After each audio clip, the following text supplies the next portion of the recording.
Hello and welcome to this video tutorial. Today we're looking at converting an MOV file into an MP4 file.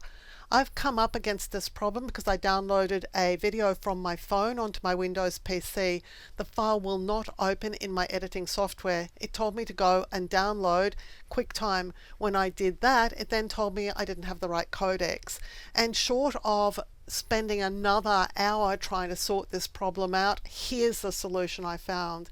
I have my MOV file here. I'm going to right click it and I'm choosing Open with Photos. Photos is installed on my computer. It's as simple as that. However, when you go to the Save As option, you encounter this problem.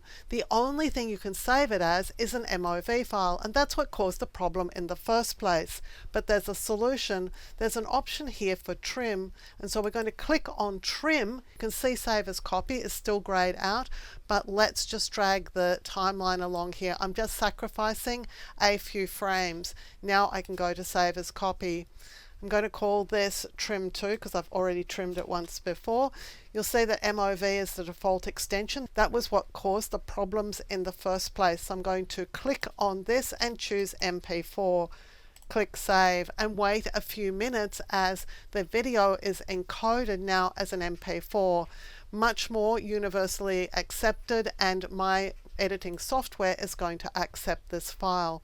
I do not understand in 2025 why a typical application on my PC will not open and allow me to edit an MOV file from my Apple iPhone.